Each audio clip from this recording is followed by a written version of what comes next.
tao. Tingnan ng bawat isa sa kanila na sila pareho ay dapat mabuhay. Mabuhay pareho ng payapa doon sa kanilang kinalalagyan. Siya nga amin. Maraming salamat po, Attorney Acosta. Abay, Dr. Camille, paalala natin sa mga bisita natin kapag ang isang tao ay palaging galit, mainitin ang ulo, aburido, di po ba nakakatanda yun? Tsaka hindi lang nakakatanda kasi karaniwan ang mga ganitong klase na behavior na pinapakita, apektado ang ating kondisyon ng ating pangangatawan. Unang-una, no, lalo na kung ikaw ay medyo tumatanda na, chances are, mas mabilis yung tinatawag natin na magkaroon ka ng susceptibility sa alta presyon, mga atake sa puso, lalo pat na sila'y nangangalakal. Tapos na sabi pang ganun ni Aling Esther na siya ay buong araw na nangangalakal at siya'y magsi-senior citizen na. Kung napapansin nyo, napaka-hardworking nyo nga. Trabaho kayo ng trabaho, kumikita kayo ng malaki. Pero lahat po nauubos. Hindi po kayo nakakapag-impok.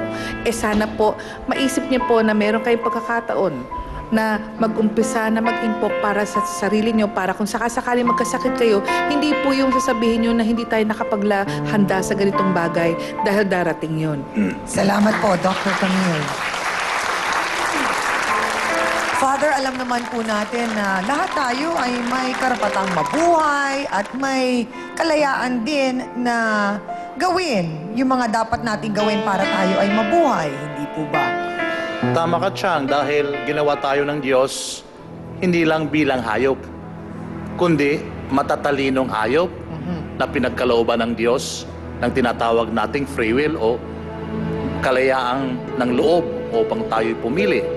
Kaya po tayo, minsan ay pinaiiral natin ang pagiging hayop natin, hindi ang pagiging rasyonal, hindi ang pagiging matalino. Kaya anong nangyari sa ating kanina o sa inyo kanina ay galit ang pinairal. Kaya sana naman matuto tayo dito kasi galot na ito at sa susunod na mga problemang haharapin ninyo ay alam nyo na kung paano umunawa, kung paano magbigay, at paano rumispito. Salamat po. Maraming pong salamat sa ating pong trio tagapayo. Aling Maura, narinig naman po ninyong paliwanag ni Attorney na wala po ni isa sa inyo ang may karapatang umangkin sa bawat kalsada na yon at sabihin, teritoryo ko to, teritoryo mo yan. Hindi po ba, Aling Esther?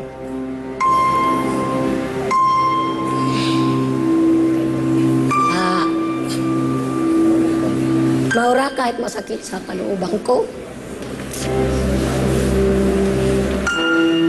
pinatatawad kita sa mga nagawa ko sa iyo. Sana'y mapatawad mo rin ako. Yan lang ang masasabi ko sa iyo.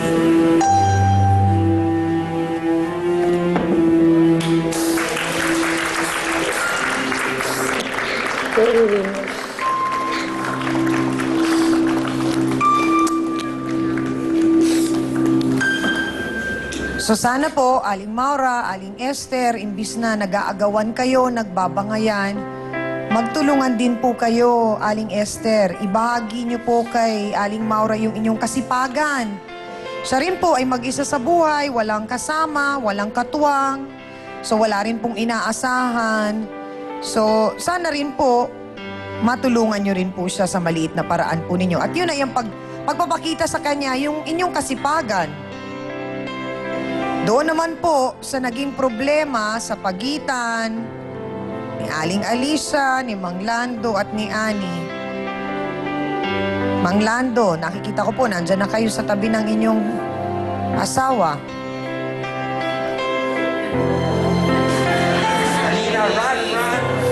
Pasensya na, Alice. Alam mo naman yan eh.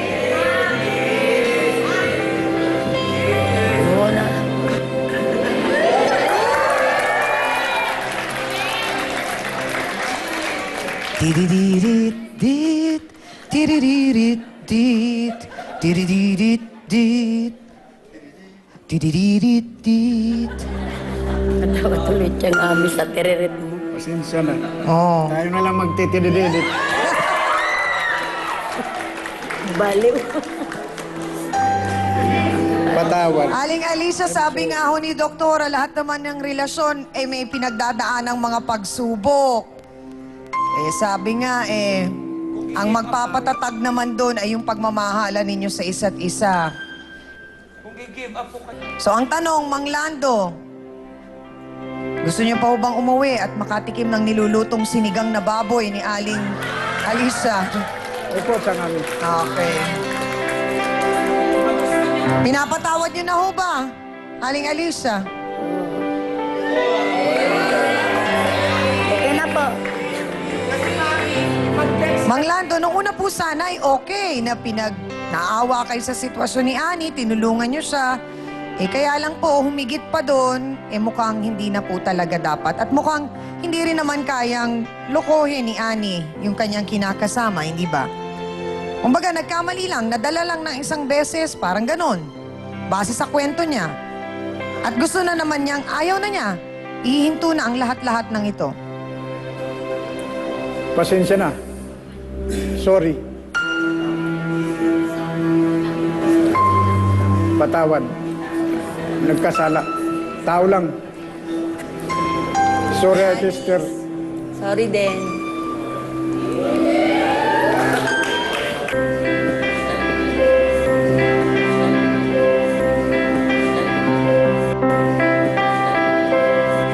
Narinig po ninyo, Aling Esther, si Mang Lando.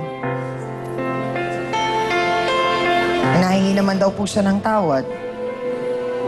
Sana Lando, wag nang maulit ang mga nangyari sa inyong dalawa ng manugang. Hindi na. Yan ang hinihiling ko. Pinatatawad na kayo. Mahirap sa sitwasyon.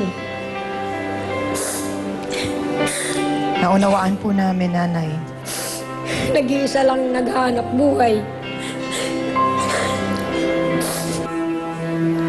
Mabigat po ang naging pagkakamali mo rin, Ani. Si Aling Esther ang ina ng iyong kinakasama. Nay, sana po mapatawad niyo ako sa ginawa ko sa anak niyo.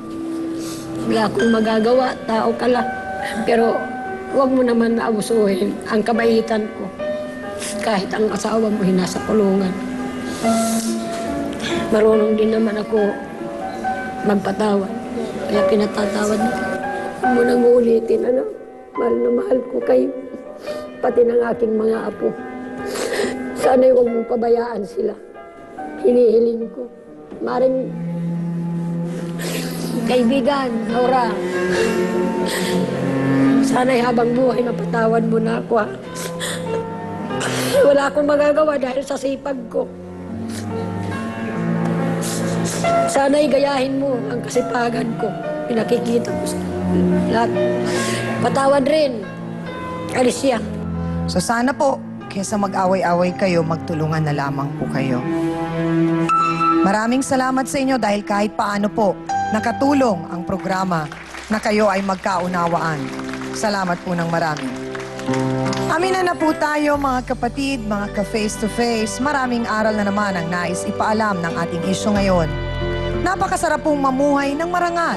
Magtrabaho sana tayo ng maayos at walang inaagrabyadong iba upang ang buong kapaligiran po ay maging masaya.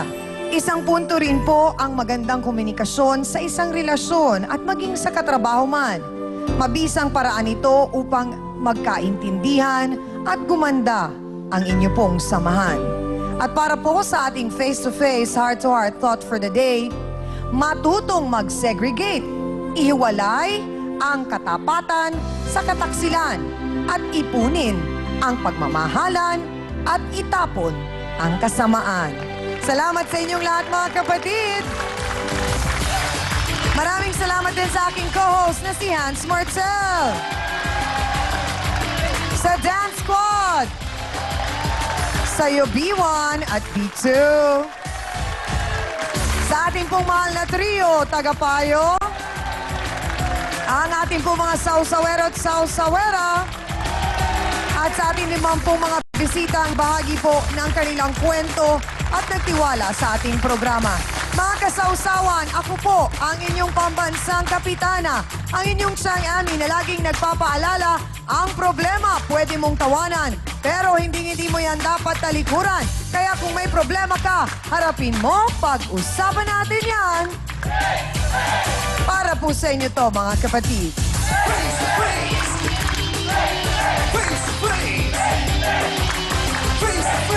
Let's get ready to face it!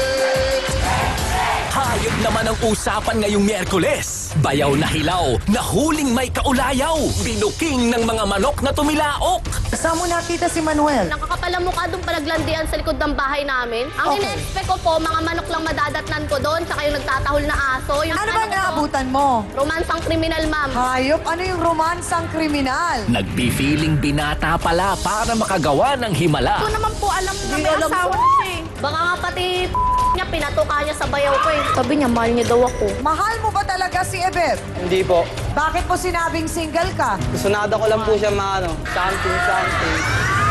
Diyos ko, 2012 na. Ito ba ang pasalubong nyo, Manuel?